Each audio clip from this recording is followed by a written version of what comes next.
What if everything you thought you knew about human migration was incomplete? Long before the famous wave 60,000 years ago, our species had already begun stepping out of Africa again and again.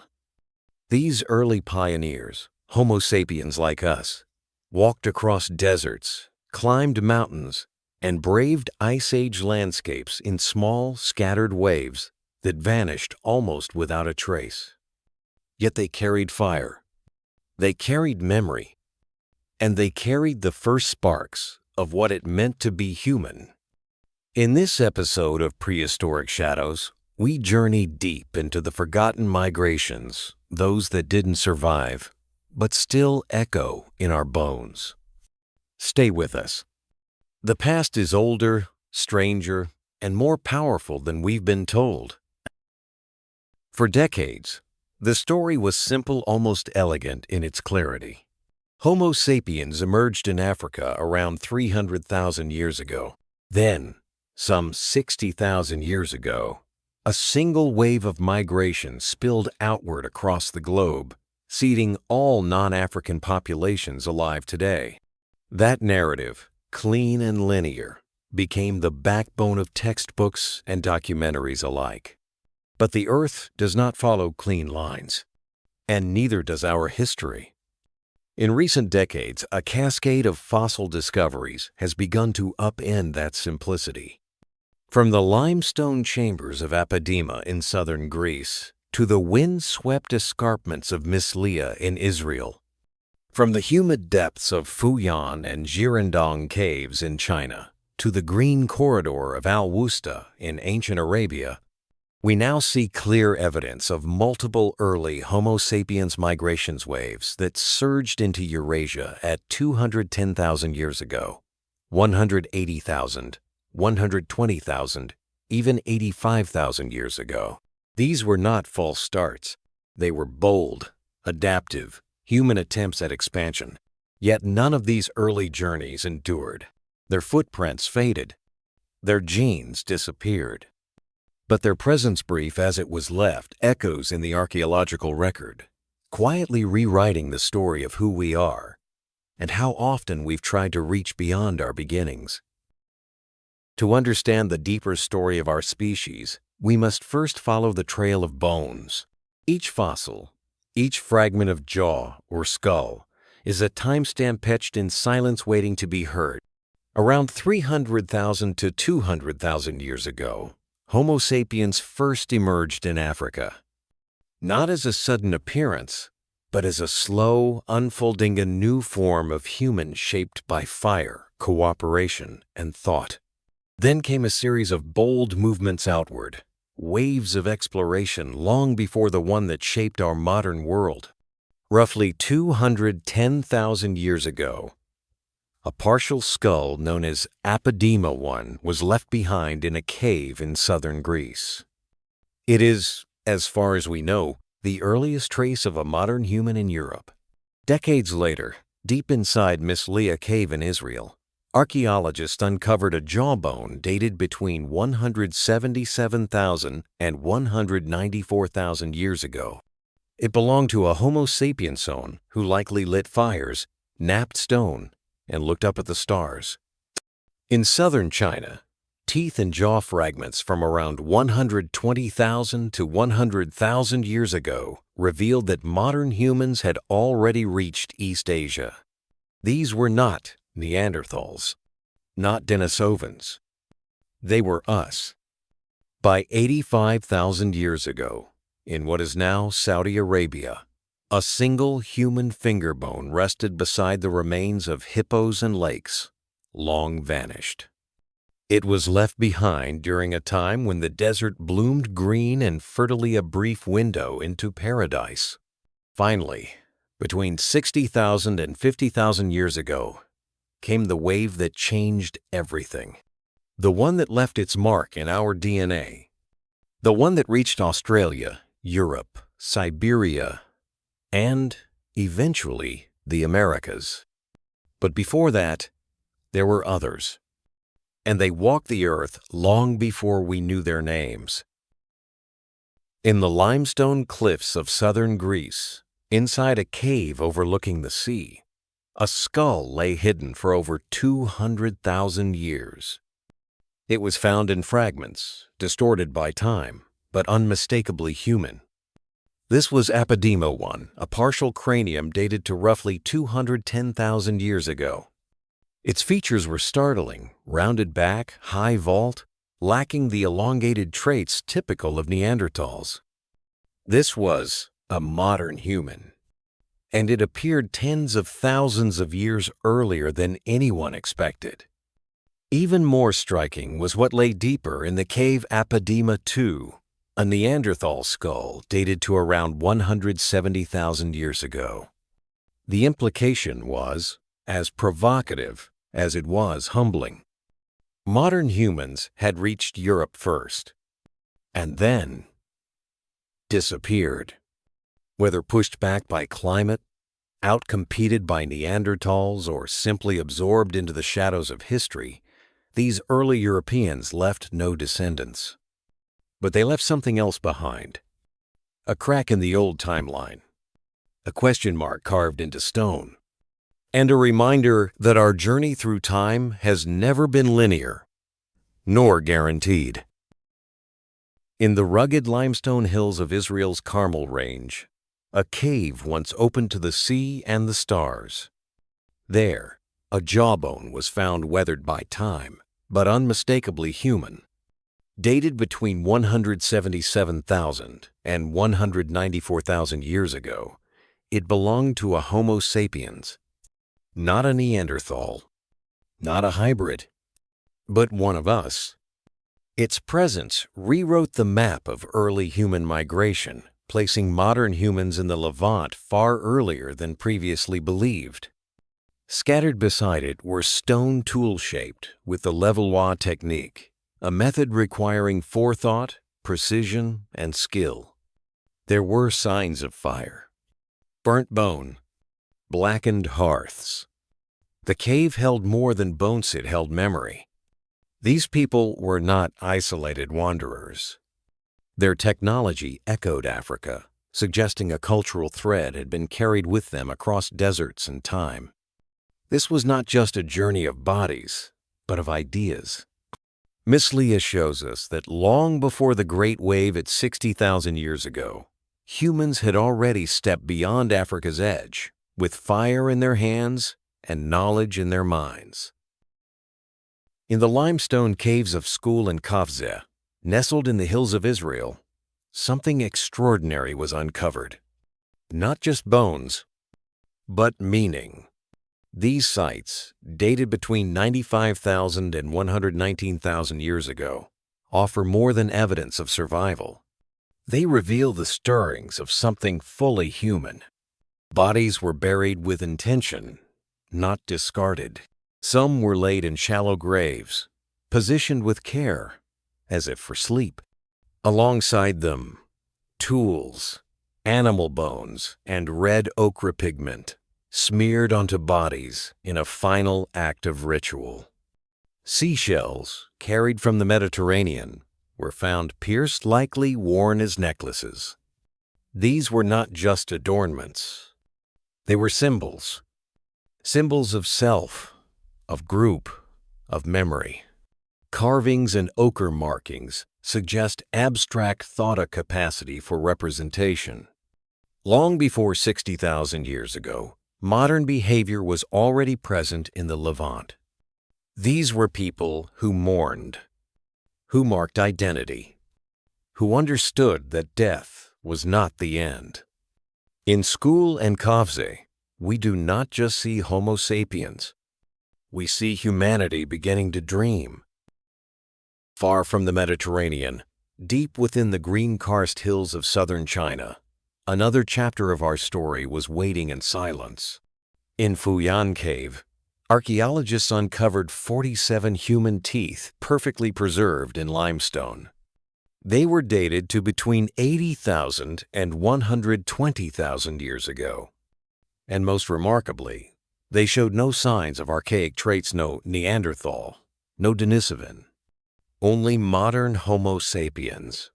Thousands of miles from Africa, this was evidence of a bold eastward journey into the heart of Asia, long before the Great Migration at 60,000 years ago. Further south, in Girondon Cave, jaw fragments confirmed the same presence modern humans, older than 100,000 years. No crude hybrids, no primitive features, just us. These finds support a once speculative idea, a southern coastal route, a path through South Asia, hugging shorelines, following rivers, tapping into fish, fruit, and fire. It was not a single highway, but a network of lifelines, fleeting, fragile, yet real. And it carried humans not just eastward, but forward into unknown lands and unknown futures. Long before they were remembered, they were already there. In the heart of what is now the Saudi desert, a single human bone lay buried beneath ancient sands. It was not a skull or jaw, not a dramatic centerpiece, just a finger. But that finger, found at the site of Al-Wusta, told a story no less epic than any artifact carved in stone. Dated to around 85,000 years ago, the bone belonged to a modern Homo sapiens of us. Beside it lay Middle Paleolithic tools, shaped with skill. Nearby, the fossils of hippos and freshwater snails whispered of a different Arabia. This was not the arid wasteland we know today. It was green. It was wet. It was alive. A corridor of lakes and savannas stretched across the peninsula, inviting movement, inviting hope. Humans didn't just pass through. They lived, hunted, gathered, and perhaps stayed for a time. This find at Al-Wusta confirms that modern humans entered Arabia in multiple pulses, likely riding the rhythm of changing climate cycles. When the rains came, we followed. And when the desert returned, we vanished. But the finger remained silent proof that we had once touched the land, and perhaps were changed by it. Human migration has never followed a straight line because the earth itself never stood still. For early Homo sapiens, movement was not just about curiosity. It was about survival. Paleoclimate records reveal a rhythmic cycle that shaped our ancient footsteps. Warm interglacials followed by cold, isolating glacial periods. When the rains returned and deserts bloomed, corridors opened green paths across Arabia, the Levant, and Central Asia. Forests expanded, lakes formed, and humans moved. In these habitable windows, small groups ventured out of Africa, testing the limits of the known world. Some reached the Mediterranean coast. Others wandered into China, Arabia, even Europe. But when the climate turned, when ice returned and water receded, those corridors closed. Populations shrank. Some vanished. Others retreated back into Africa's embrace. Yet time and again, the cycle repeated. We came back, not as victims of change, but as students of it. The earth dictated the tempo, and we moved to its rhythm, never fully stopped, never fully forgotten. Long after bones turn to dust, DNA remembers. Hidden deep within the genomes of Neanderthals and Denisovans are silent echo segments of Homo sapiens ancestry dating back nearly 200,000 years. This was not a one-time encounter. It was a history of meetings, partings, and unions written in flesh. A Neanderthal woman from Siberia, whose remains were found in a cave in the Altai Mountains, carried fragments of modern human DNA proof that our species met not once, but many times. These were not just competitors. They were partners, however briefly. And from those encounters, something lasting was born. When the successful migration of Homo sapiens surged out of Africa around 60,000 years ago, interbreeding happened again on a larger scale. Today, every non-African person alive carries within them a genetic inheritance, between 1 and 4% Neanderthal DNA. For some, traces of Denisovan ancestry as well. It is not enough to define us, but it is enough to remind us. We did not replace them cleanly. We absorbed them, and in doing so, we became something more complexless, pure, more human. Hybrids not just of blood, but of memory. Around 60,000 years ago, something changed. Homo sapiens, weathered by earlier failures and sharpened by generations of adaptation, left Africa once more. But this time, they would not vanish. This was the wave that would endure. Traveling along the southern coasts of Asia, they followed shorelines, fished tidal zones, and settled near rivers rich with life. They moved with knowledge, with purpose. By 50,000 years ago, they had reached Australia, crossing seas in ways we still don't fully understand. Soon after, they pressed into Europe around 45,000 years ago, where they encountered Neanderthals and reshaped the continent's future. They fanned out across North Asia, navigating the frigid edges of the Ice Age world. Eventually, they crossed into the Americas, completing the global arc of human dispersal. This single wave, unlike the many that came before, left a lasting legacy. Genetically, culturally, demographically, it is the root of nearly every non-African population alive today. Their descendants built civilizations, languages, mythologies. But their beginning was a journey, a crossing of thresholds, driven not by maps, but by memory, instinct, and fire. Long before Homo sapiens set foot beyond Africa, they were already becoming something extraordinary. They were not merely survivors. They were adapters. Across millennia, they had evolved not just physically, but mentally, socially, and spiritually. They learned to read the land, to thrive in savannas, hunt in forests, endure deserts, and harvest the sea along coastal shores. Each environment tested them, and each one left its mark. Their bodies adapted, developing traits like cold tolerance, efficient fat storage, and skin variations tuned to light and climate. But the greater change happened inside. They formed language, memory, teaching. They created tools that were more than extensions of the hand, they were extensions of thought. They buried their dead. They planned for tomorrow. They sang, painted, carved symbols into stone. Multidisciplinary studies from genetics to archaeology confirm what these behaviors imply.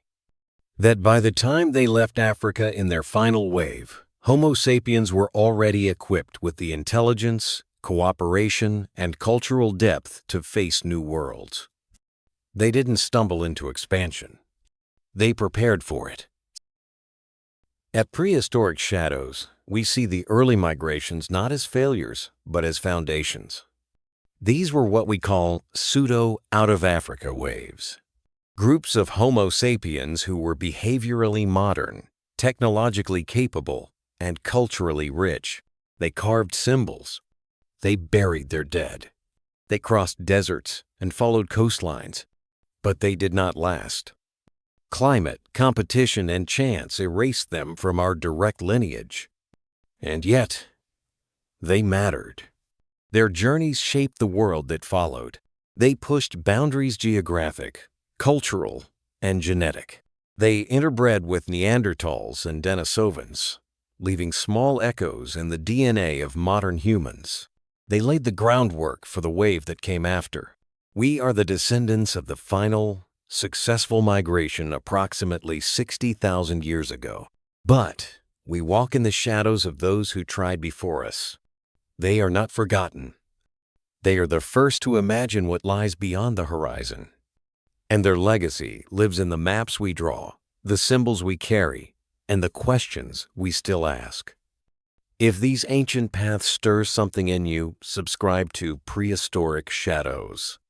Together, we'll retrace the earliest footsteps that made us human.